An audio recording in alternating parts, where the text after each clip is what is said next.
with that respected time, I know we will not have a quorum today, so we will just, We won't have. we will not have a quorum. We had some final cancellations at the end, unfortunately. We will not be reaching a quorum today. We had some good momentum, but we will continue that momentum. But I will call our meeting to order at 7:03, and we will start with attendance. Chair Magana, Present. Vice Chair Ramos, Commissioner Banks, Commissioner Westphal, Commissioner Reyes, Commissioner Gardner, Here. Commissioner Mendoza, Commissioner Jolly, Here. Commissioner Wendy, Commissioner Brown, Present. Commissioner Allen, Commissioner Seller, and we do not meet quorum. All right. Again, I know we will make a quorum in our next, I believe it. So, because of that, we are unable to do our consent calendar, because that does require, voting. So we'll move on to our public record. Do we have any correspondence? We do not. We'll move on to our next item, open forum. Do we have anyone here for public forum? We do not. Okay. We will then move on to our next item, which is it's an informational item, our youth commission announcement. And for commissioners, a reminder, I keep forgetting, we have to ask questions at the end of the presentation, because we have to do public comment first. And then I always keep forgetting. It's different from daily. Thank you for being here. Thank you. Good evening, chairs and commissioners. My name is Nolan Mascarenas. This was my first year representing District 10 on the San Jose Youth Commission. I had the pleasure of serving as Youth Commission's Vice Chair and Youth Outreach Officer for this year. Today, I'm here to present our annual work plan for the fiscal year of 2023 to 2024, which we presented at the Neighborhood Services and Education Committee last Thursday. Developed over 50 years ago, the Youth Commission is the official advisory group to the Mayor and City Council. It empowers and encourages youth civic engagement through local and citywide initiatives. The Youth Commission comprises of 11 commissioners, one from each City Council district and one citywide appointment. Commissioners work alongside other youth in their district youth advisory councils, known as YACs, to develop policy proposals, host events, and create initiatives to relay youth priorities to local officials. The Youth Commission represents approximately 248,000 youth under age 19 in San Jose. It promotes available resources and opportunities, provides equitable access and support to historically underserved youth communities, and develops policy recommendations regarding youth. This year, the Youth Commission strives to place youth voices at the forefront of our local government's decision-making processes. We firmly believe that decisions affecting youth must be co-created with them, not just for them.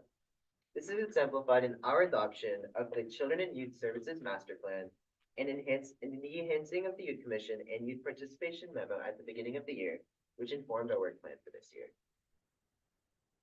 On September 12, 2023, the City Council unanimously voted to approve an ordinance bolstering the functions, powers, and duties of the Youth Commission. The Commission played a pivotal role in driving this change, drawing upon insights from lived experiences, fostering innovative ideas, conducting research on peer organizations, engaging with alumni, and incorporating feedback from a diverse array of youth advisory councils, all aimed at amplifying the involvement of youth people in local governance. With the passage of this ordinance and the allocation of $11,000 towards youth leadership programs and events, the Youth Commission dedicated its year to empowering youth voices and fostering civic engagement among their peers. Youth advisory councils are a core group of around 135 volunteer youth throughout San Jose that support the Youth Commission's mission and vision. These councils provide valuable input and insights on policies and programs that directly impact young people. Through participation, they gain a voice in shaping the future of their communities and ensuring that policies and initiatives are responsive to the needs and aspirations of the younger generation. From July 2023 to April 2024, Youth Commission and Youth Advisory Council members volunteered a combined 2,282 service hours in dedication to Youth Commission activities and events. This year, the San Jose Youth Commission implemented a focused outreach plan to increase the number of young people who knew about the Youth Commission and to participate in youth advisory councils. We use strategies such as posting on social media, flyers, and sharing outreach at schools and through other youth organizations. We also introduced new outreach and communication officers facilitated by the commission. As a result, we saw an increase of 25% in followers and an increase of 45% in engagement in young people participating in youth advisory councils and awareness of the commission overall, as evident in a 92% increase in youth commission leadership and community events and a 46% increase in youth commission applications for the upcoming fiscal year. Another critical success was achieved through our strategic outreach endeavors was the effective promotion of the Youth Commission Priorities Survey. The Youth Commission creates and distributes an annual survey to youth throughout San Jose. This survey is a valuable tool for collecting data and insights from diverse youth in our community. It informs the development of our work plan objectives and to align closely with community needs and youth priorities toward various issues and commission activities.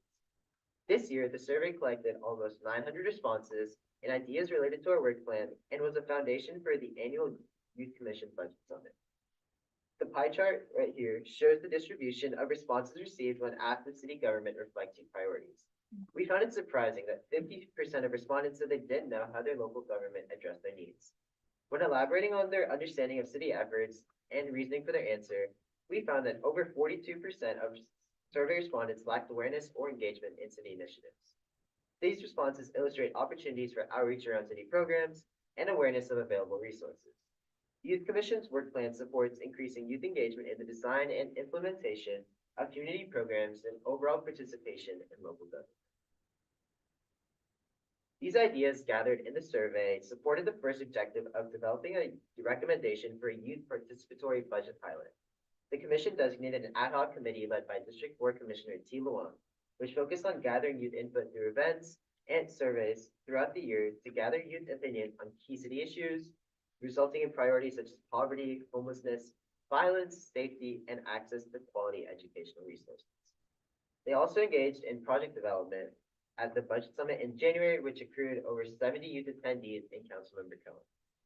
Finally, based on this input, they drafted a budget proposal to allocate funding towards uplifting youth voices and priorities in San Jose for the next fiscal year. The Commission's second focus centered on enhancing environmental awareness through initiatives such as native plant rehabilitation, food waste reduction, litter pickups, and fostering school and community gardens, as outlined in the Commission's 2023 to 2024 work plan. Our citywide Commissioner Vedant Janapati led the Environmental Advocacy Ad Hoc Committee and spearheaded the planting of 12 native oaks on March 16th at Mary Jane Hammond Park in coordination with the Vice Mayor and Mayor's Office. These efforts aim to highlight the significance of oaks for their carbon capture capacity, soil maintenance, and cultural importance.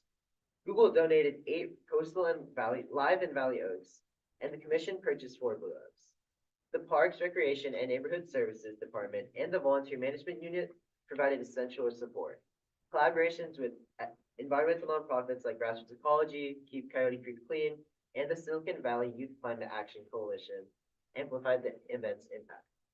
Recognizing the importance of engaging with school communities, the ad hoc committee launched a campaign at Silver Creek High School to emphasize the role of native plants in combating wildfires and restoring California's plant species. The project, funded through local farmers market sales, introduced various native plants such as the California wildflower, sunflower, and sticky monkey flower, among others, into a vacant plot at the school.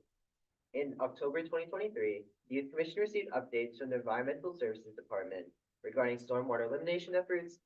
Deputy Director Rajani Nair discussed strategies for broadening trash load reduction goals and implementing sediment control measures in old industrial areas. The Commission's plans to expand stormwater and trash reduction campaigns in the upcoming fiscal year, prioritizing these initiatives to further environmental objectives.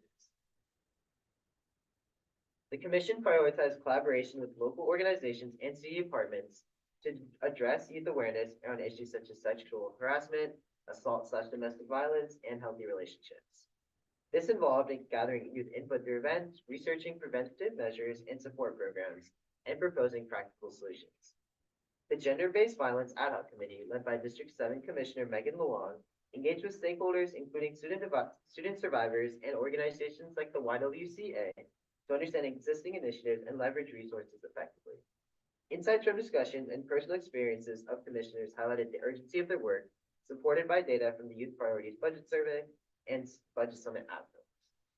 In pursuit of policy solutions, the ad hoc committee proposed innovative approaches such as a real-time safety map and championed the implementation of gender-based violence helpline placards in city bathrooms. The policy aimed at addressing the Bay Area human trafficking crisis, promoting public safety has gained support from Councilmember Dewan and is in the implementation process.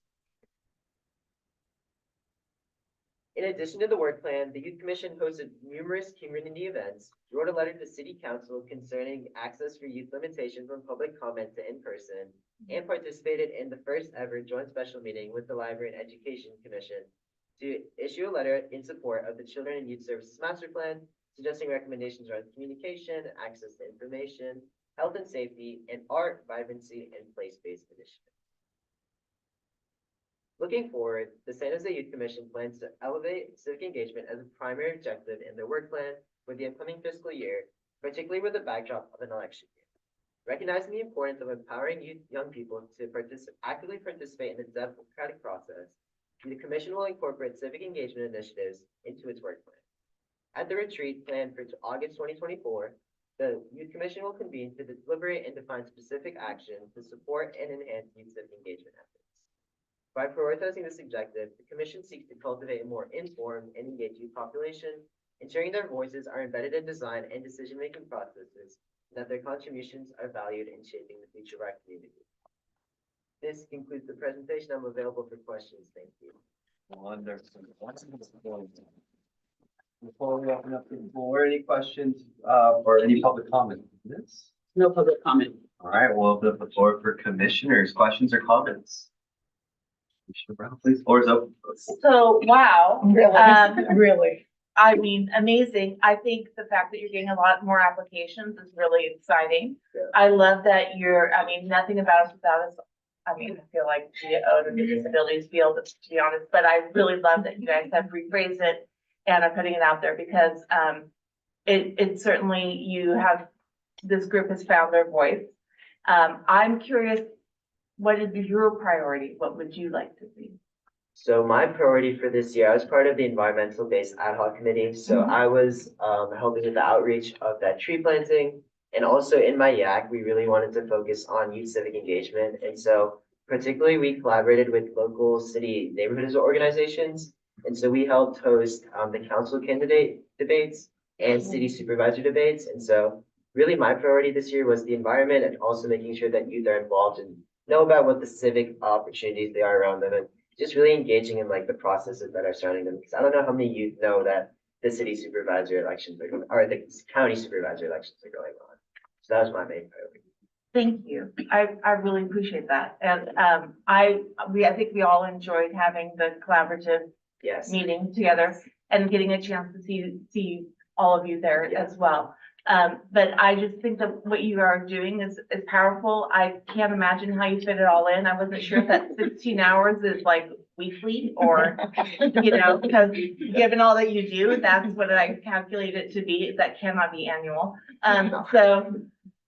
Really impressive and keep it up. And I imagine this is something you're going to carry forward in your life. Yes. And I can't wait to see what that becomes. Thank you. Appreciate it. Commissioner? Wow. Just lots of wows, I think. Just super impressive. And I just have some questions. Are all the youth commissioners, do they only just serve 1 year? Or are some there for more than 1 year? So it depends on their term. So how it works is they're either given a 1 or 2 year term depending on the previous commissioner. So if the previous commissioner left a year early, then they have to fill in that 1 year term and then they would get their own 2 year term. So I know that there's commissioners on the commission who've been there since freshman year. This was my first year. I'm a junior. I'll be continuing it next year. So it really depends on the previous commissioner, but a lot of commissioners do serve for 4 years even. I don't know if there's been one for 5 years, but definitely commissioners have served for 4 years. I think typically they serve around 2 to 3. They can serve up to 2 2-year terms. Yeah. A 2 year. They only get 2-year terms, and that's by design because most of them engage with their own high school. But they can serve up to 2, so it's a perfect 4 years. Just super impressive. I just want to, there's just a couple of things that I think that you guys could really I'd love to see you get like an article in the Spotlight, Tennessee Spotlight, about what you're doing, and if you want help with that, I'm happy to help you with Of that. course. And the other thing is the County Office of Education has a really big, outreach, education, civic engagement module. Module. Uh-huh. And so you might want to check that out. If you're gonna be there another year and you've already done a candidate forum, they have a module that you might want to tag on to, Hang on. in your training. Got it. Yeah, and I can help you. Happy We to. had training about municipal like laws and Uh-huh. ground laws and everything from, I think, Alina Yin as part of our like onboarding process. So we did get that, but we'll include the county. But they also have like a program that like helps you take that civic engagement to your school. Oh, okay, got it. Yeah, got it. yeah, I'll yeah. check that out for sure. But amazing, amazing. Thank you. Very impressive what you guys are doing. You're really a model commission, I'm gonna be honest. Because you do more, you do stuff, you engage people, you bring them into the process. And that's just really exciting to hear. Thank you. I'm gonna piggyback on Commissioner Gardner's comments. Again, wow, I think we all are just gonna start with that. You know, having been on this commission for as long as I've been on it, my first 2 years, we didn't even, it was always on the agenda for a youth commission report, but we never even saw one. Once we started seeing them, we got basic reports, and now, say how many years later, we get this elaborate, detailed report of the work that's being done. So not only is it impressive in the presentation of it, but it's very obvious how the youth commission has grown over the last, 5 or 6 years or so, with the pandemic in the middle of all of that. So, Thanks to that lady right there. well, it takes everybody working together. So, Sure. so don't give up your own personal credit on No, that. obviously. Just a wonderful job. Keep it up. Yeah, I'll close this out by saying, to staff, thank you, and to you all. When you were asked about, what your interests were, I could see you light up, and the beauty of seeing students' interests and their strength is awesome. Because we can hear the passion, I could see it. So just wanted to say that, and then to offer to you and to the Youth Commission to please reach out to us if there's any way we can help. Commissioner Gardner just offered a lot of great resources, and I know we all bring a lot of strengths, and I think I can speak for the group in that, like, we will definitely help whenever possible if we can collaborate. So I just wanted to I'll offer take you up on that. Yeah. Any other questions or comments from the commission? Thank you again. Thank you. Give it up for a wonderful process. So again, folks, that is an informational item, so we'll move on. It doesn't require any action. We'll move on to our next item, which is our adult literacy program. But we'll have staff present, final comments from staff, and then we'll again go through our similar process. Hi, good evening, Commissioners. My name is Vidya Kilambi, Division Manager for Education and Learning Pathways. And today I'm excited to present with Ophelia on our adult literacy and ESL services. This is an update on partners in reading and family learning centers at the branches. Ophelia has been with PAR. She manages PAR. She's been with PAR since July of last year. Almost, not quite, but almost 1 year. Yeah, and very excited to present. And now I hand the presentation over to Ophelia. The other one. Thank you. There you go. I can forward. Oh, thank you. So good evening, Library and Education Commissioners. My name is Ophelia Medina, and I am the Community Programs Administrator for the Partners in Reading Program, also known as PAR. I am happy to be here today to update you on our programs and services. Next slide. PAR offers English, reading, writing, and speaking services to adults living or working in San Jose. In fiscal year 22-23, PAR recruited and trained 135 tutors that provided 5,220 instructional hours to 108 adult learners in our program. This is over a 60% increase in comparison to previous fiscal year. Overall, our volunteers provided 6,729 hours of support to PAR learners. During the past fiscal year, the PAR team worked diligently to develop and incorporate new procedures to expand services for ESL in addition to adult basic education. In addition, PAR has fully resumed computer lab services and volunteer opportunities. in the PAR office and to prepare materials for our Together We Read Family Literacy Program and outreach. Next slide. In fiscal year 22-23, PAR transitioned from an online service delivery to a combination of in-person and virtual programs and services. This shift was intentional to ensure we provide access to tutors and learners to more opportunities and decrease barriers to participation.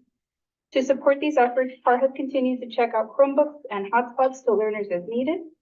And PAR offered a variety of small group classes and programs for learners, including the writing club, writing workshops, conversation club, the Let's Go to Broadway program that introduces learners to musicals, and the Good News class to discuss recent events. These staff and volunteer-led programs provide learners with an opportunity to connect in person or virtually with one another to learn and build new skills. Our partner ESL classes were provided at Sacred Heart Community Services and at the Catholic Charities Fancy Community Center. The Career Online High School program shifted to interviews, onboarding, and graduation ceremonies in person as well. Next slide. In fiscal year 22-23, PAR continued to provide a variety of programs and services to adults in San Jose. Our Career Online High School program provided adults with the opportunity to earn a high school diploma and career certificate online, addressing a need that about 15% of adults over the age of 25 have in San Jose. PAR's ESL program has successfully implemented tutoring services via one-on-one and small group assistance. About 58% of households in San Jose speak a language other than English at home. PAR has continued to encourage family literacy through the Together We Read program. And PAR has also distributed 4,400 books to children and families at community events. Next slide. Now we're going to shift over to our next presentation to share some highlights and information about our family learning centers, also known as FLCs. The image on the slide shows community members, staff from Overflow Adult Education, and 3 FLC coordinators at the Alum Rock branch for an open house and registration event for an upcoming ESL program. Next slide. The Family Learning Centers provide a range of programs and services to improve the quality of life for historically underserved and underrepresented communities. The 9 specialized centers for learning are located in areas with higher socioeconomic disparities in Central and East San Jose. Each of these FLCs are staffed by a full-time coordinator who is there to provide support, coordinate programs, and develop partnerships. FLCs host in-person and virtual programs to increase access to community members and reduce barriers to participation in programs due to reasons such as limited transportation. Next slide. In fiscal year 22-23, the FLC served 19,600 patrons through a combination of outreach and programs, including immigration and legal clinics, ELO conversation clubs, English classes, computer instruction, workshops for parents, support groups, and much more. There was a significant increase in program attendance, approximately 317% in comparison to the total for the previous fiscal year, which was 4,698. Next slide. In fiscal year 22-23, FLCs hosted or coordinated a variety of multilingual programs, including digital skill building programs, one-on-one tech support, citizenship classes, mock interviews, and workshops. FLCs also developed partnerships and onboarded and trained dedicated volunteers to lead conversation and grammar practice clubs for English language learning, and continue to coordinate ESL programs via partnership with Overflow Adult Education at Alum Rock and Tule branches. The Hillview branch also continued to offer the Vida Tax Service Assistance Program and a women's support group in Spanish for the community. Next slide. The FLCs often network to develop partnerships with community-based organizations and conduct outreach during community events to build trust and connect people to all the wonderful programs and opportunities available at their local libraries. The FLCs strive to meet the community where they are during outreach and community presentations to gather feedback and information to inform their programs and services as well. In these pictures, we have a picture at the top of the PAR Equality Center providing a program through a partnership with the FLCs, where they're assisting people with legal questions and consultations. In the next picture in the middle, we have Claudia doing an outreach over at the animal shelter to connect people to the library. At the Educational Park branch, And she's running a citizenship class on a Saturday because that was the day that most of the learners needed. At the bottom, we have a program for digital literacy over at the Hillview branch. And bottom center, we have a picture of resources that the FLC coordinated for a holiday event. The last picture is awesome. That's a picture of a learner that participated in a citizenship class led by Marcela from EK, and she was casting her first vote as a registered voter. All right. Next slide. So these are achievements for the Partners in Reading program for fiscal year 23-24. During fiscal year 23-24, PAR noticed a significant demand for ESL programs and services. PAR has increased its outreach efforts to secure more volunteers and tutors and has shifted to lead small group classes at branches in collaboration with the FLC coordinators. So the collaboration has been increasing over time. PAR has successfully implemented formal ESL classes in partnership with Evergreen Valley College at 5 branch locations, including Alum Rock, Edenville, Educational Park, Hillview, and Cemetery. An additional Evergreen Valley College class, ESL class, has been coordinated to start at the Tully branch also in fall 2024. So far, PAR and the FLCs have collaborated with Evergreen Valley College to host a total of 158 classes. PAR has also developed the Next Learner book and conducted programs centered around the California States Park grant. PAR provided 2 local visits to city parks, including Emma Cruz Farm Park and William Street Park, and 2 state park visits to Henry Cowell Redwood State Park and Año Nuevo State Park. They really enjoyed them. These visits are a part of a new type of program offering at PAR that we have developed called PAR Trips. PAR will be planning special trips in the future to connect learners to new experiences in the community while practicing their English. In addition, PAR also launched PAR Connects, which is a program that connects our learners to local community resources and information. The goal of PAR Connects is to help learners secure their basic needs in order to be more invested and present in their learning. PAR also began to offer PAR Cafe, which is a drop-in program for learners and tutors to connect with PAR staff to build trust and community while practicing their English. In February of 2024, we also began to pilot the Leamos program. Attention, the library closes to the public in 30 minutes. Which is an Please adult check out your learner, materials now. After 8 p.m., the with an library adult will be learner, and available we have to developed execute plans to expand this program We're to the currently our Alamos guards. branch Once again, in the collaboration with library the closes to the public FLC. in 30 minutes. PAR is excited to announce it has resumed in-person Together Read program. And the Together Read programs offers fun, interactive learning activities, story times, literacy tips, and provides learners and their children with books to build their home libraries and foster a love of reading in the home. Lastly, PAR has successfully transferred the Caroline High School program to the College and Career Learning Pathways unit. Next slide.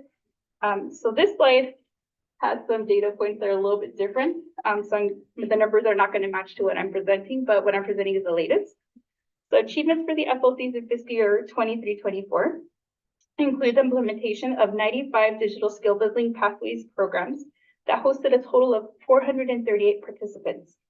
So far, FLCs have led and coordinated a total of 222 citizenship classes and programs to serve a total of 1,113 participants. FLCs have successfully partnered with PAR to coordinate small group ESL programs that are led by PAR tutors, volunteers at East Branch, Tully, and Educational Park. PAR looks forward to partnering with more FLC staff to coordinate additional small group ESL programs. The San Jose Public Library FLCs are also excited to plan their first FLC Community Resource Fair at Educational Park Library on May 31st. So they're all going to unite forces and provide this amazing fair. Over 20 resources have been secured by the FLCs for this upcoming event so far. FLCs have also begun to partner with the Office of Racial Equity to promote and connect community to the new City of San Jose Multilingual Civics Masterclass. Next slide. Lastly, we have conducted an equity, diversity, and inclusion unit-wide assessment of several programs at the San Jose Public Library, which include ESL, ELO Conversation Club, Adult Basic Education Literacy Program, ESL Evergreen Valley College classes, citizenship programs, book clubs in English and Spanish, California RU program, and library services volunteer program. These assessments are in the process to be reviewed by our adult services program leads to help ensure that our programs and services for adults are inclusive and welcoming to the communities we serve. Last slide. Thank you, and that concludes my presentation. about PAR and FLCs, and I welcome any questions. Thank you. Yeah. Give it up for us. We've got some public and then we'll get into, public comments.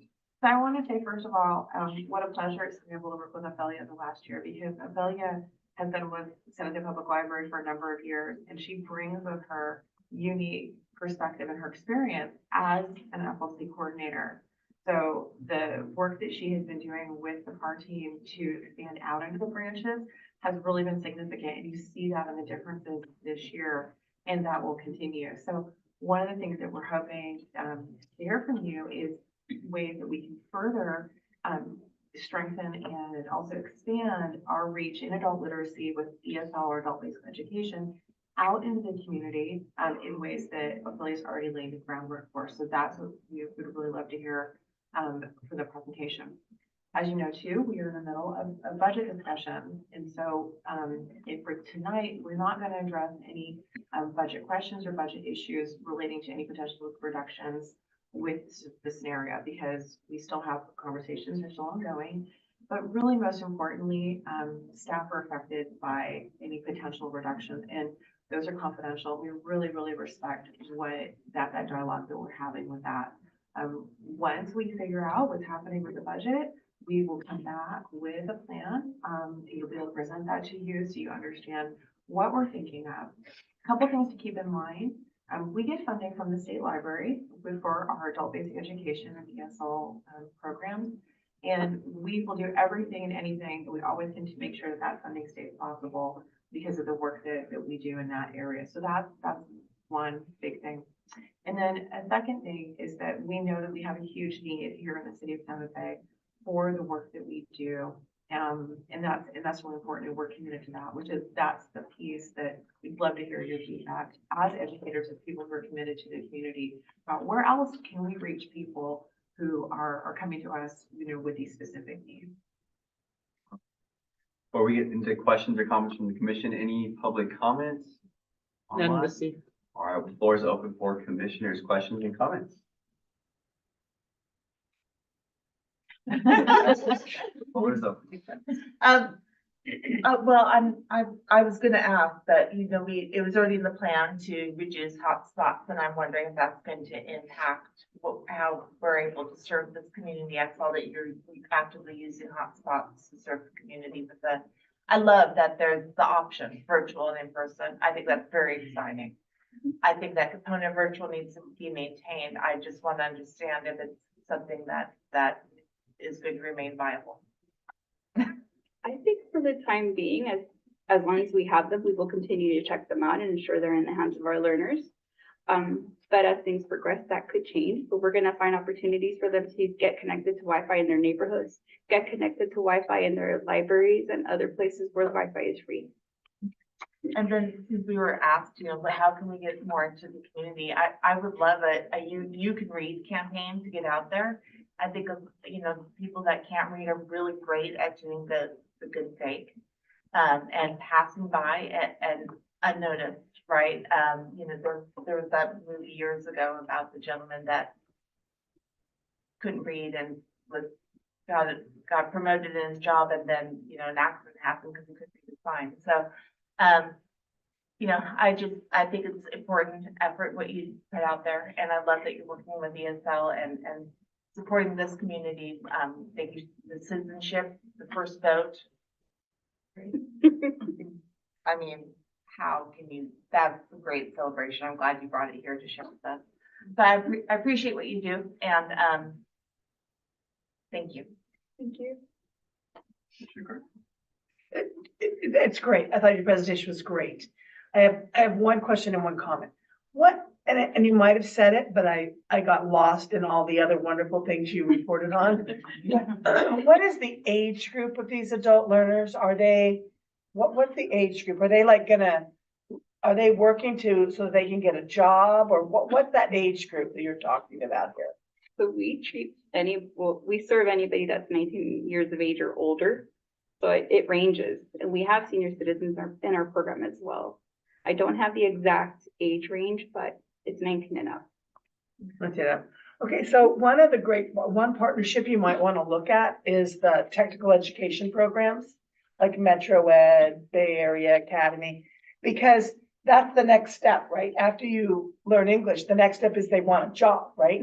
And I'm big on like living wage jobs. And so, you know, I think that if there's a way, and I have contacts with 3 or 4 of them, to sort of help maybe look at maybe even having the material, because they're low cost or no cost. They have entry-level jobs. And it's kind of a great entry place for people that are starting out. And so that might be like provide that next level of hope for the people that you're learning English. And here's some resources on where you can get job training for a job that you can support your family with. So that might be something to bridge the adult learner. It's more than English. They want to take their English and become self-sufficient, I would assume. We're working closely with the FLCs to help with that, and also with SJPL work, and also with our early education unit, because there might be people that want to go into the FFN route. Exactly, Right? exactly. So we're starting to build those connections to ensure that we have a system where we support people that are at a 0 level, go into ESL, get to a certain point where they're able to take ESL classes at a college level, and then move over into our adult basic education services, and then whatever else they decide. Or higher Well, I'm most education. familiar with their health education. There's a lot of jobs in health. Not nurses and doctors, admin, executive assistants, billing clerks. You don't need a lot of English for billing, you just don't need to know numbers. So they have those classes there. So beyond what the city offers, I would highly recommend those. Metro Ed, Bay Area, BT still operational? what's it called? BT still operational? CET too, yes, But anyway, if you need connections to those pieces, I'll have to help. Thank you. Thank you. Yeah, I wanted to say, first off, amazing hearing, what was it, 340%? 317, I think. 37. Why not? That's good. Just wanted to touch on that and say great work, because I know that's a lot to manage as well. And the impact that you have on folks is huge, especially when we're talking about citizenship and voting and job opportunities.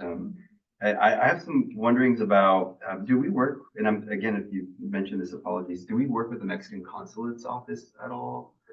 Because I know that there's, some school districts do work with them in terms of folks that come over from Mexico. We're coordinating plans right now to introduce them to the Leamos program. We're building that up, so we're piloting it right now, but I think it would be a great opportunity to network there, build a partnership, and then also have people refer to the program as well with that partners in reading. I know the FLCs have also done a lot of outreach with the consulate, so there is some connection. And I always bring up partnerships with schools. In my role as a school board member, we are getting a lot of students coming with their families who English isn't their first language. And I'm wondering if there's opportunities, even, you know, if it's just hosting courses on the campus so that it's more accessible to families. So we actually have small groups at the schools. We've discovered that having a group of learners at the schools that are parents, the children will be in class with the teacher and the parent could be in their own class learning English, and that's worked out really nicely. So we're piloting that as well, and it's been successful. And then the parents end up being more active at their schools as well, because then they have the confidence in the English to do so. And the kids are also very proud of their parents, so. And the last suggestion that comes to mind too, that I believe my grandmother actually took advantage of. She started learning English through church. There was like a city program with the church where she was gonna be there every Sunday, right? Like she was there. There was people that were going to be there every Sunday, and so the church was like, this could be an opportunity for folks to you know, touch on their English. So just wanted to put that out there as well. Yeah, absolutely. We're actually made a connection with somebody that's at a church that wants to coordinate an ESL class. And they're like, we'll get you the volunteers, and then we'll provide the training, and we could start some small groups there. So we are trying to turn more outward into community, at the schools, at churches, local places where people unite. So absolutely, we will continue to expand as we're able to. Any other comments or questions? I'll wrap this up, not with any questions, but this is the comment. I was a PAR volunteer several years back, and to see the change of PAR from just, you know, the reading literacy and the ESL to family services, to citizenship, to all of that, is just, it just shows what an amazing organization our library is in all elements that we do. And I mean, we talked about this with the Youth Commission and how much they've grown. It's just, I guess I'm in a recognizing growth stage right now, but you're doing amazing work. So continue and keep it up. Thank you so much. Yeah, we're excited. We've noticed that the PAR trips have been very well received also. Something so new. Yeah, and like having like a trip to like USCIS and getting a tour so it's not so intimidating. Or going to the DMV and like getting the learners together in a Oh, that's DMV. intimidating. Yeah. And then go to the DMV. Yeah. Look where the forms are at, right? With the support of the recruiters, so. I need to go on that. And we also want to acknowledge that you're probably doing this expansion with the same amount of staff. Yeah. So that means you're also finding new ways to stretch your already existing workload. So I don't want to ignore that you just did more with less. So we acknowledge that as well. So thank you for that. Thank you. And welcome. Again, folks, it is an informational item, so it does not require any voting or action. So we'll move on to our next item, which is our library bond review. Oh, I can do it. I can click it.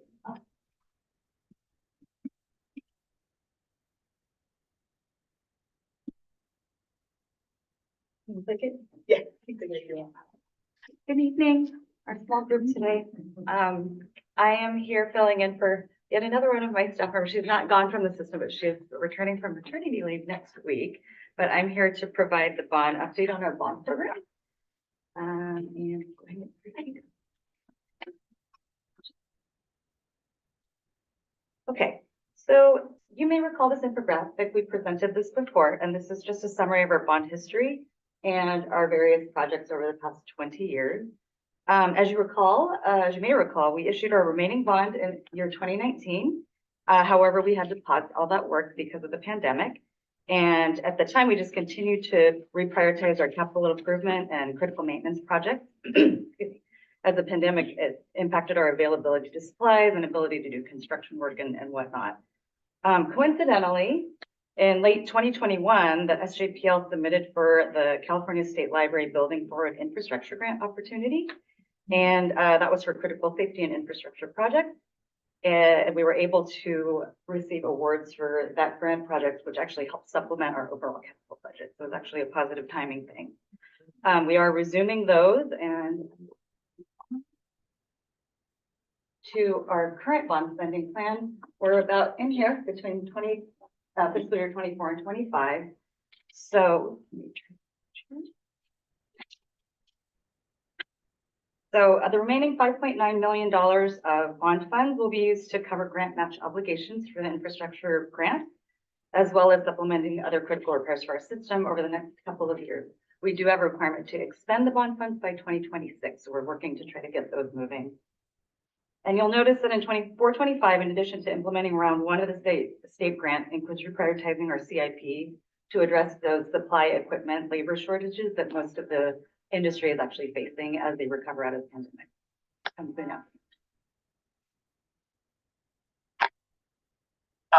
Attention library! Library will close to the public in 15 minutes. Please check out your materials now. After 8 p.m., the library will be available to SJSU Spartans with current tower cards. Once again, the library closed to the public in 15 minutes. Great personality right there. Okay, so we did actually submit 3 projects into round 2 of the state grant. However, we were only awarded for one, which is the King Library project. And it's actually not bond eligible. We're just kind of referencing as an FYI. However, we're working with SJSU to accept that project award. So the next few will just be focused on balancing the grant implementation projects, knowing that we'll continue to face shortages in supplies, equipment, etc. And then here's just a breakdown of our round 1 branch building forward grant award. So we had 9 branches that received $8.9 million in funding. So our Alviso, Bascom, Biblioteca, East Branch, Educational Park, Hillview, Joyce, Ellington, Seven Trees, and Tully were all awarded in round 1 for for portions of various projects. It's just a high-level summary of the 9 facilities that we got approved. And of course, as our priorities shift, and we'll look at how we can best support other critical repairs and capital projects.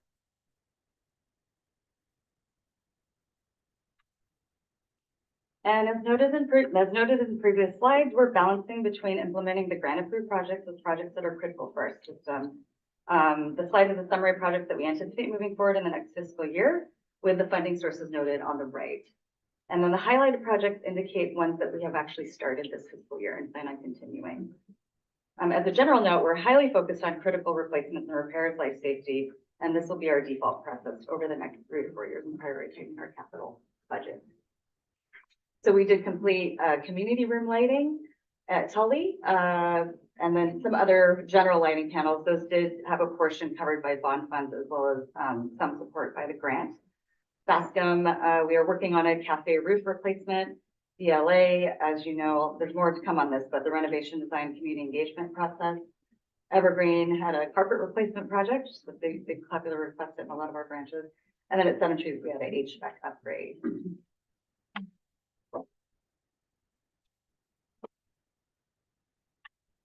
And this brings us to our current year and our main bond funded project, which is the renovation of the Biblioteca Latinoamericana branch. It was approved by the state for a total of $3.6 million for critical infrastructure maintenance components, which will actually help supplement the larger bond renovation project. We currently are about 1/3 of our way into the conceptual design phase and in the midst of the community engagement process for the renovation project. We had our first community workshop back in March of this year. And we actually have our second community workshop, which I think you'll hear about in the announcement, planned for this Saturday from 11 to 1:30 p.m. at the Biblioteca branch. So we are currently just engaging the community to see what they would like to see in improvements at that local branch. And we are working with the city architects and public works, as well as a consultant, Anderson, Brule and Associates, who are, they're our design consultant for the project. That was actually all. I'm happy to answer any questions you might have about the bond program. Before we get any questions, any public comment? Open up the floor to the commissioners.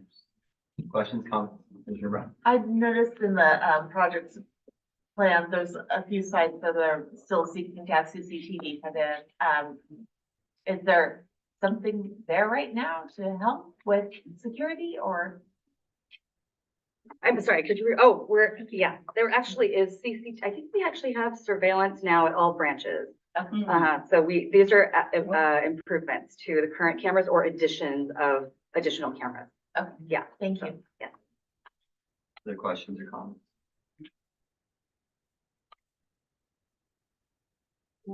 Teacher pause. There's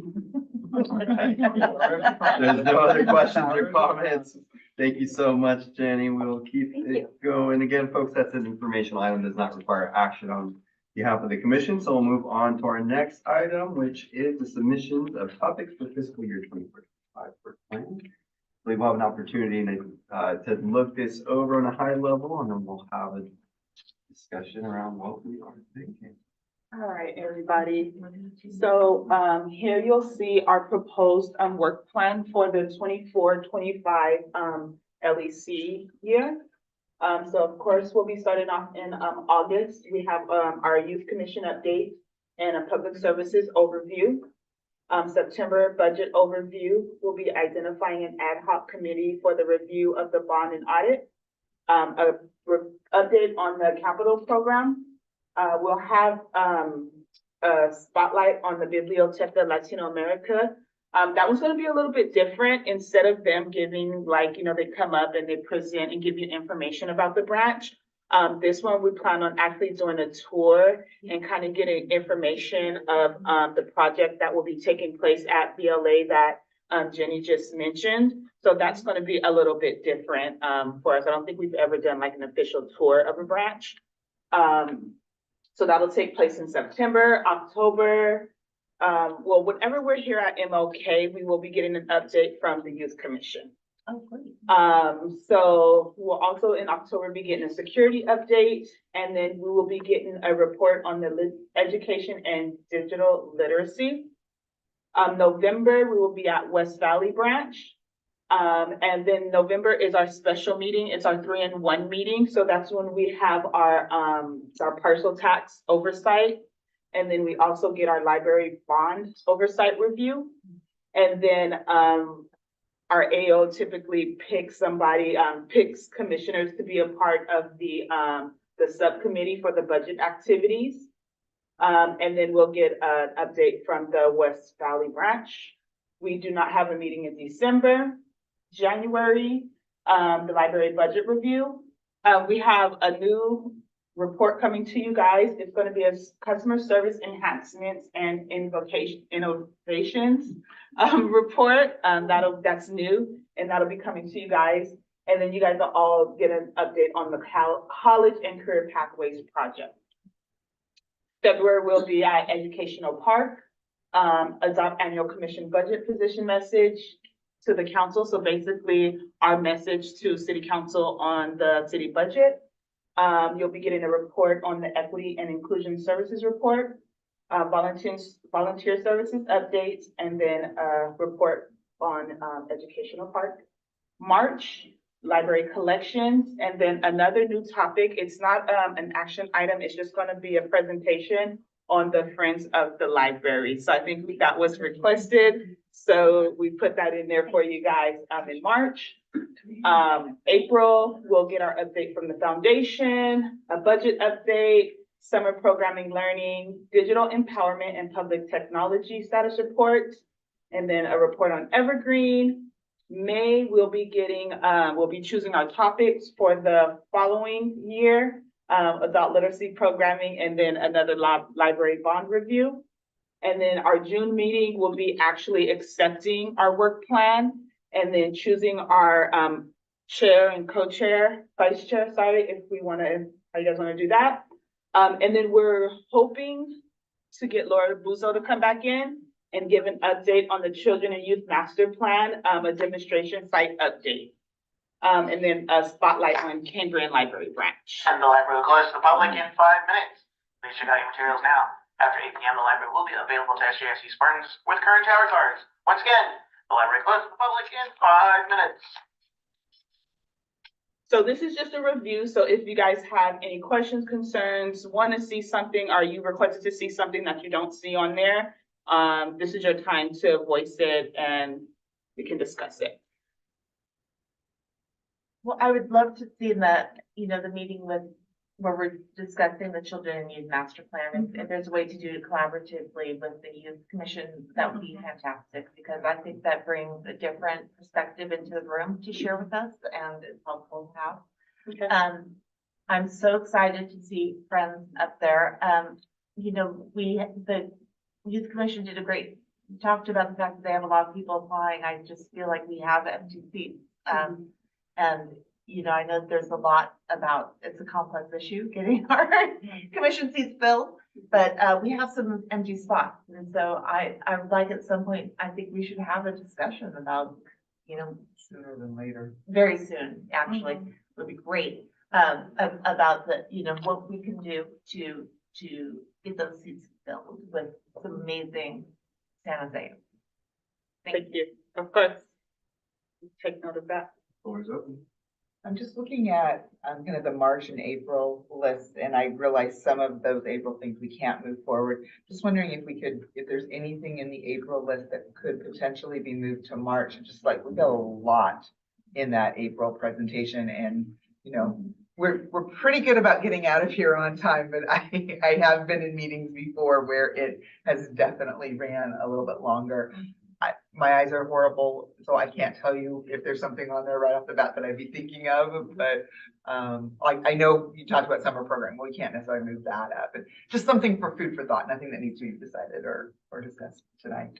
Thank you so much. I think we probably could move summer programming up, because summer programming planning is well underway at that point. The plans are final at that point, so maybe moving it up to March helps us take feedback. the digital empowerment and public technology is not time sensitive for that time frame. And so based on timeliness and relevance at that point, also in the year, we may drop that item. And so I think that's a good call out. And I think those are two that. I don't know if this is possible here, but I think we're all super impressed with the youth commission, that they just give presentations. And I'd love it if there was a way that we could just have conversation, like sit for 5 minutes and talk to them in groups of 2 or 3, instead of just a report. Because I think then we learn more about what they're doing. It's just more interactive to me. I just feel like all we do is hear reports here, but there's not really time for like in-depth conversation with somebody about it.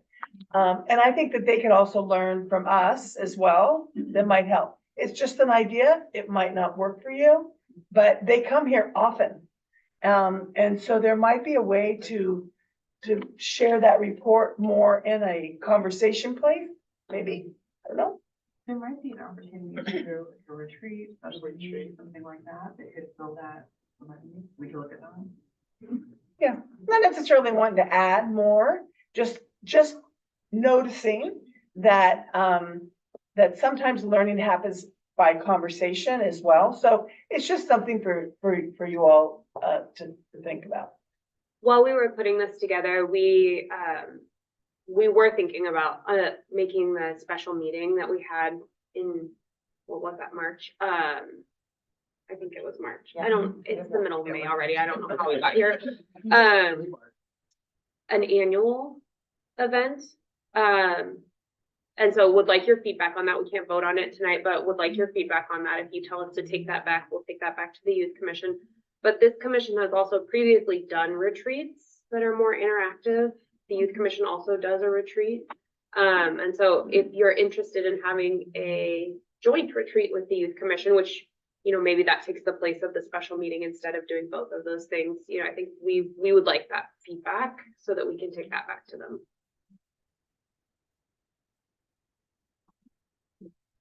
Yeah.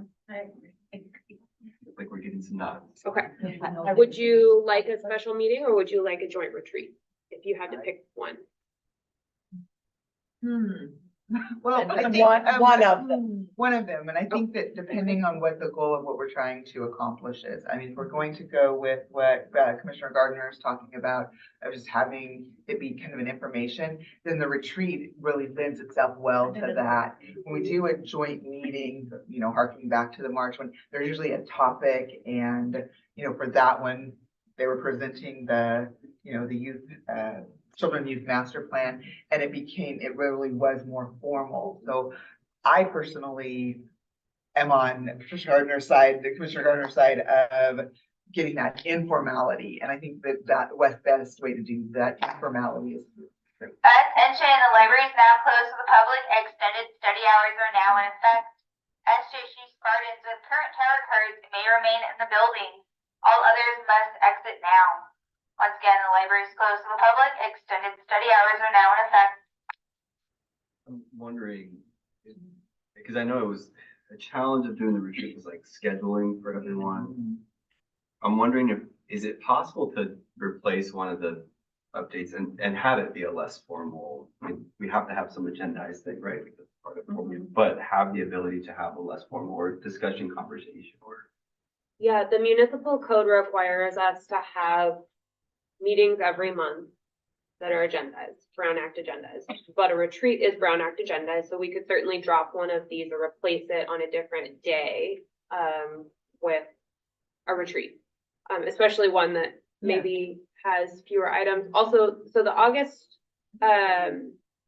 commission meeting is only a few days away from when the youth commission actually does their retreat, and August is a light meeting, so perhaps we go back and take a run at logistic see if the youth commission is interested in having part of their retreat join with ours. Theirs is usually 2.5 days. Yeah. 2.5 days? Yeah. So they definitely don't do 16. Yeah. Right? Yeah, I mean, because there's a lot of like leadership development and icebreakers and team building and engagement. But we could certainly see if they'd be interested in having a joint session where we're talking about priorities and we're talking about shared outcomes for the year. And then drop the August meeting is what I think I'd recommend. Okay. We'll take that back. Yeah, because I think we'll have a full commission from the city council.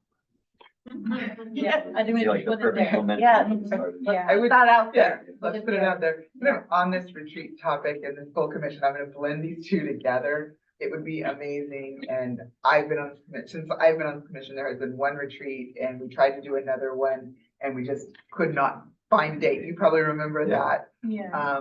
But it would be great when we do get a full commission to actually have the idea that we're going to do this retreat. And I mean, I don't know if it goes on the work plan. I know that's hard to say because we don't know when we're gonna have a full commission again, but, as my last year on the commission, I would love to kind of end it with just our retreat as well. Great to combine with the youth commission to accomplish that learning and that, but then also just a retreat for this commission, as well. Yeah, I think I totally agree because sometimes, you know, how we meet sure we don't know each other much. And it's another word like a little like team building. And of course, build relationship with the youth commission too, right? Not only seeing each other, giving presentation. Yeah. I have a question. Is it that we're not full or is it an attendance problem or an It's appointment both. problem? It's both. Oh, Yeah, we've had. well, the trouble. appointment process at the city is horrific. Oh, yeah. There's always improvements. And I know our staff. I mean, it's not just us. I mean, Yeah, yeah, it's just I know our staff. their process takes like a year and a half. Yeah. I have some stories of my own. Yeah.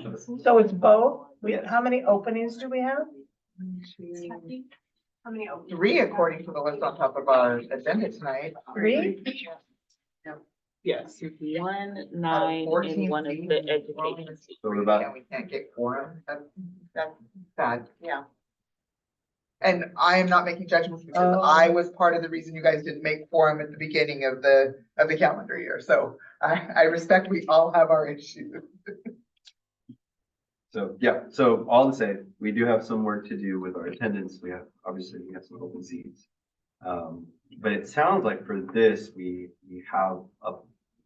can't vote. But I'll look at staff. Do we feel like we have the guidance we need and anything else from the commissioners regarding our work? I would just like to thank the library staff for putting this together and bringing us something that is on paper. There have been years where it's like, what do you guys want to do? It's like, what do we normally do? So nice job. Thank you very much.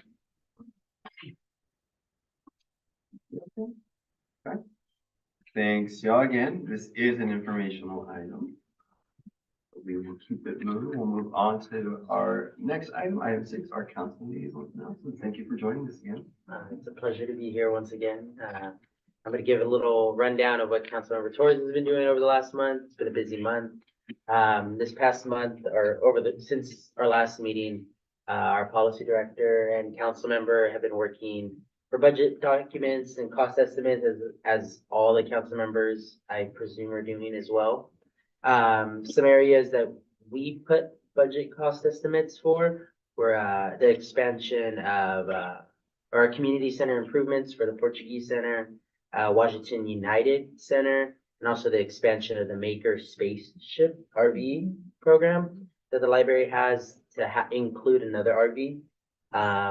So we've been doing, our legislative director and council member have been doing that. And crew is still going through the budget meetings as I think we just started earlier this week. So it's been a fun go around. Council member attended a study session, I think the week after our last meeting in April, in Los Angeles, which was based around economic development. Councilmember Ortiz and Councilmember Torres presented or proclaimed April as Library Appreciation Month, and it was awesome to see how many people showed up. I think you kind of like juked me out in a way because you said, "Oh, it's just me," and then Everyone. Speaking. Just me speaking. Yeah. So everyone went down the stairs very efficiently. I was grateful that everyone got back safely. That was quite a turnout, one of the larger ones that I've seen, so thank you for everyone that attended. And then later in that evening, we had the Partners in Reading recognition event, which was awesome. And then 2 weekends ago, we had for the Cinco de Mayo weekend, which was quite a busy weekend. So just that's what's been going on with our office over the course of the next few weeks. Council looks to approve of the 2024-2025 budget. And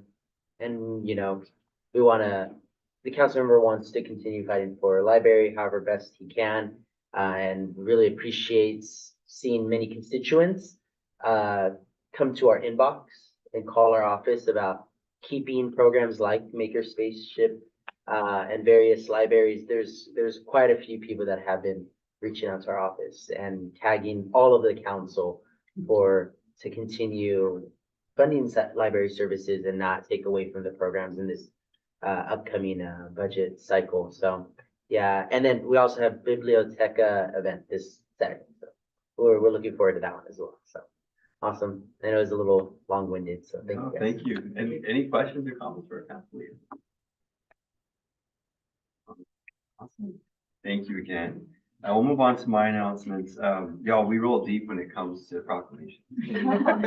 We had it took about 5 minutes to get people in and out. Yeah. Just in terms of total numbers. So thank you to Councilmember Torres, Councilmember Ortiz for the proclamation. Thank you for staff for helping with talking points. And again, it was awesome having felt like 50 people behind it. I think the mayor at one point was like, "Who's running our library?" So Yeah.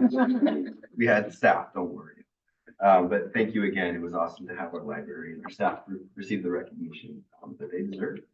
And I just want to say also thank you to Commissioner Brown, Commissioner Banks, Gardner, and other folks who have reached out to council members when it's come to outreach to our city council members.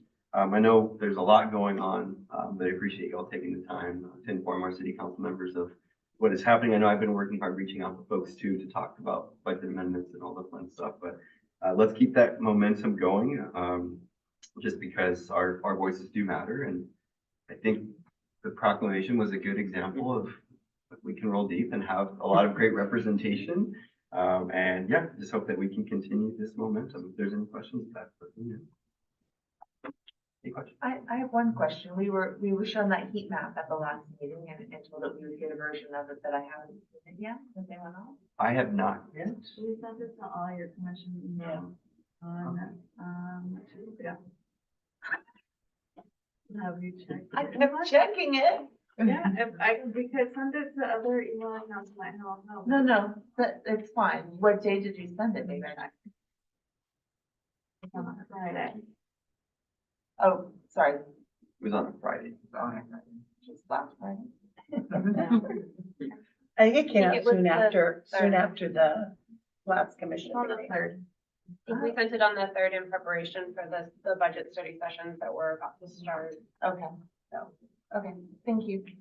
But we can resend it. I mean, clearly there have been some that maybe have been caught in filters or just missed, and so we'll resend. Thank you. Can I go back to a topic? Back to our work plan? I mean, it's just a comment, and I didn't even think about it until our liaison was talking about the Makerspace. It would be great to get a presentation on Makerspace. We've had it in the past, and it may be folded into something we're already doing, but we've had it in the past, and it was actually, Makerspace was at one of the branches, one commission meeting. Great to see that again. So sorry, I didn't think about it at the time until somebody mentioned it. In the proposed budget, the Makerspace is proposed to be eliminated, but and we'll see how the budget goes, but we will be able to include the numbers for how it performed in the last fiscal year in the education strategy update that will come forward. So I think that's probably the most efficient way to fit it in. That's great. Awesome. All right, we'll move on to library directors announcements. From Jill. Yes, hi, everybody. This is a long report because May is the best month because Yeah. so much stuff going on in preparation for summer too. So starting tomorrow, things get really fun. We are partnering with Cirque du Soleil to, which is fantastic. There's a new production called Kuza, which is a family-friendly show. It's about a child who dreams big, and there's no better place to dream big. than the library. Cirque is providing, all of our SJPL community with a special 25% discount. Write it down, SG20SJPL. In addition to that, so tomorrow at Biblioteca Latinoamericana, we will have them at our library. So between 11:30 and 1 p.m. Yes, right. Yes, 11:30, 1 p.m. And there are going to be 100 students from Washington Elementary School, which is located next door. They're going to be in attendance. So we invite you to come out to this special event. And also they'll be giving away 2 additional family 4-pack tickets, plus other fun circus merchandise. And of course, that's available, all the information is available online at sjpl.org/Kuza. Also, at Biblioteca on Saturday, like was mentioned before, everyone is invited, especially the Guadalupe, Washington neighborhood, to come to the second participatory meeting to learn about the Branch Library's Building Improvement Project. So this is on Saturday, and this is from 11 to 1:30, which we figured that out. And this time, the community will have the opportunity to plan, to join, this time the opportunity to join city officials and the AV8 architects to review the feedback the community shared during the first meeting, and then also help prioritize what they'd like to see moving forward. Community members will be invited to participate in an exercise where they're given $20 to spend on ideas and concepts they like the most. Also, there'll be refreshments and snacks. More information about that is at sjpl.org/biblioteca-info. Also on Saturday, we have Tiro de Libro, which is the library tour by bicycle. It's the 9th annual event. And this tour this year kicks off at Joyce Ellington Library at 9 a.m. There'll be the 20-mile ride will take cyclists to several parks, marina, go out to Alviso Branch Library, where there'll be a light lunch, and then we'll return back to Joyce Ellington at 4 p.m. You can register at our website, and the event is free and open to all ages. Also this month, we're celebrating AAPI month. And during this month, we're honoring the contributions, achievements, and rich culture of the AAPI community through a series of story times, arts and crafts, and a special traveling exhibit, plus reading lists that have been curated by library staff, online resources, including a virtual encyclopedia with over 300 musical albums from Asia and the Pacific Islands. And to view our complete list of programs and more, go to sjpl.org/AAPI. And let's see what else we have. No, I lost oh, there it is. Cut and paste down. No, that's so weird. We also have summer learning is coming up. And registration starts now. It begins June 1st and it goes through July 31st. The summer learning is a chance to win fun prizes for reading over the summer. Last year, nearly 11,000 people participated in the program. And this year, we're looking to increase that number by offering great prizes, such as interactive toy robots for pre-readers, musical dance pads, mini drones, wireless earbuds, Wi-Fi, Bluetooth projector for adults. In addition to encouraging reading over the summer, families will also have the opportunity to enjoy fun events such as petting zoos, magic shows, circus acts, and educational opportunities such as coding and STEAM programs.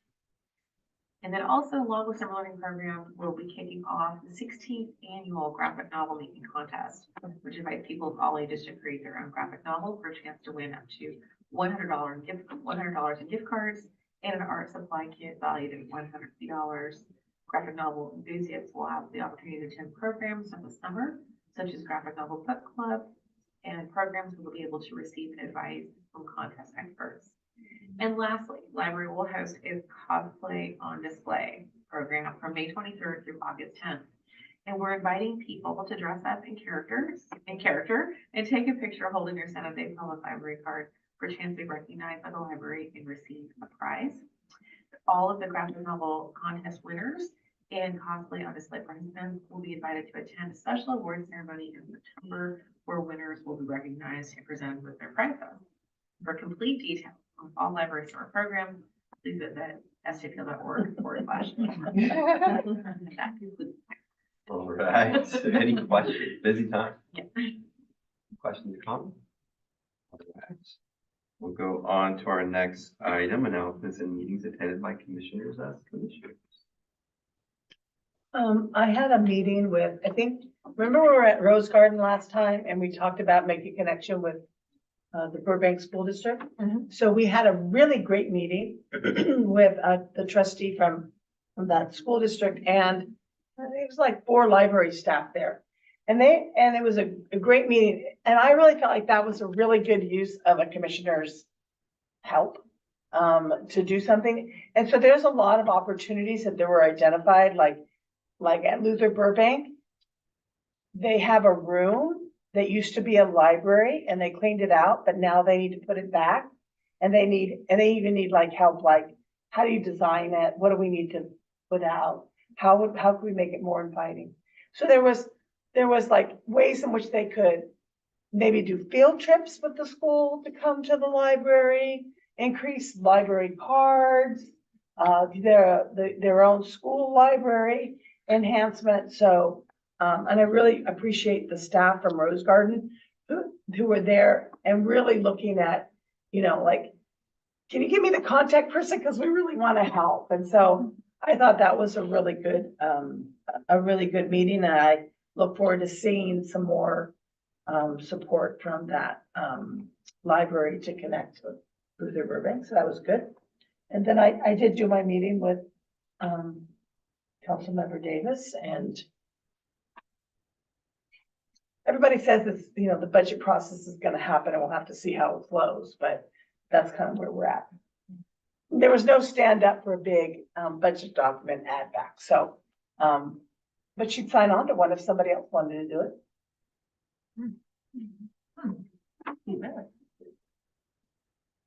Any questions for Commissioner Gordon? Thank you.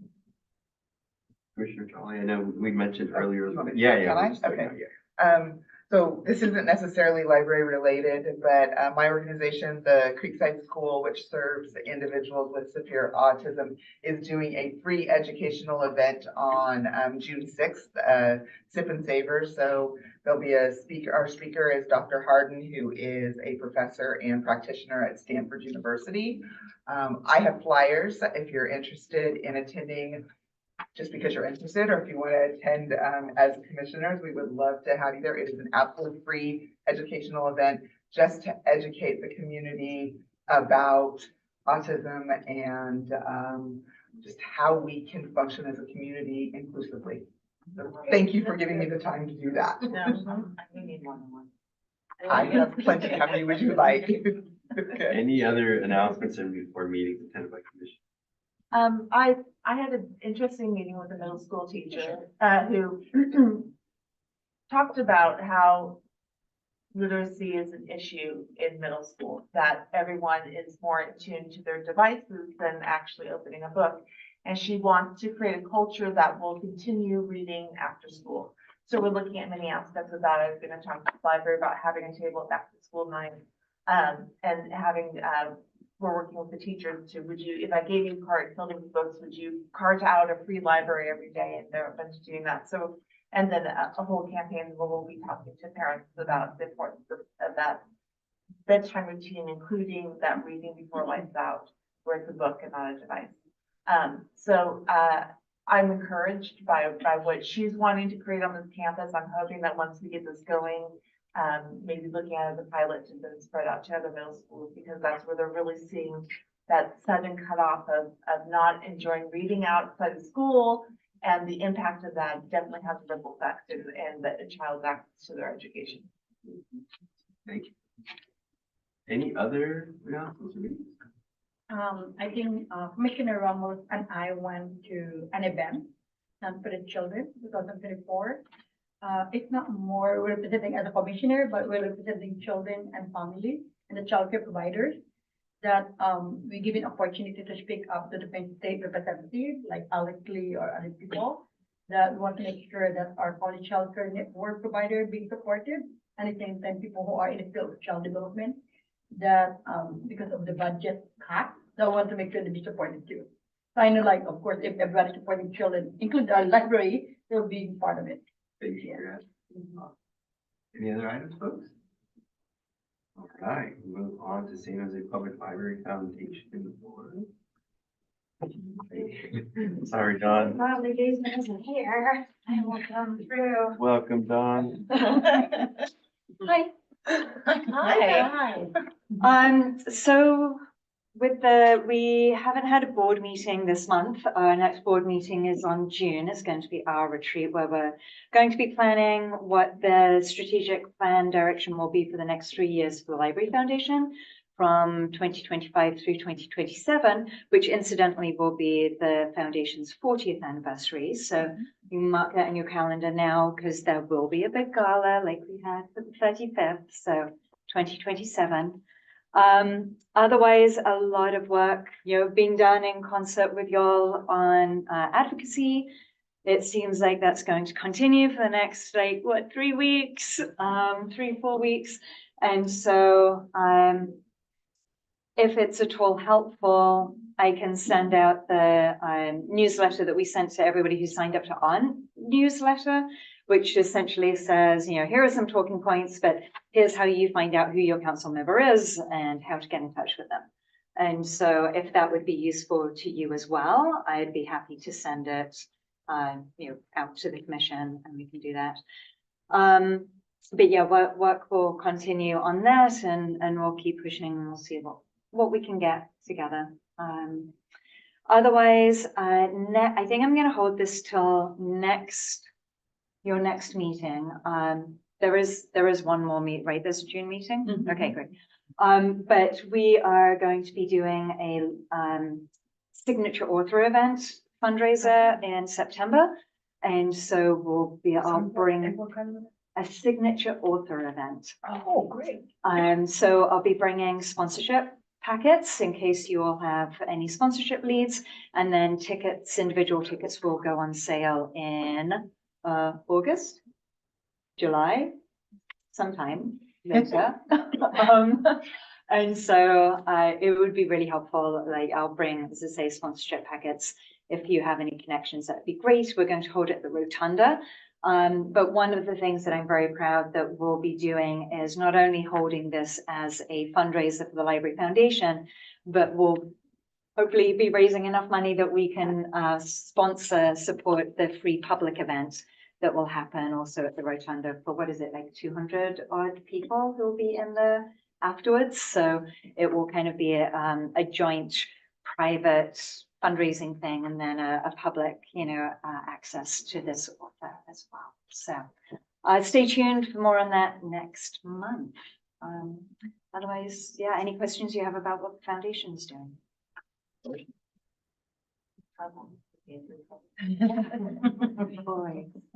Cool. Thank you. Thanks, Don. All right, folks, our next item, information, upcoming opportunities for commission participation. Any opportunities for commissioners? If not, reminder, go to sjpl.org, check out our program calendar. We'll move on to our next item, items for future commission meeting agendas. We just talked about our work plan, but anything else? Cool. All right, y'all, as a reminder, our next meeting will be taking place June 12th, 2024 at the Bascom Library, 7 o'clock. Excited to see you all there. That will be our last meeting of this year. We will have a meeting in June. I believe we will have elections. And it is the second Wednesday, remember? Yes. Oh, you moved Second it. Oh, Wednesday. oh. What is it again? June what? June 12th. I think I have it right. I think I checked that the last time. Yeah, so June, I asked about. All right. With that, June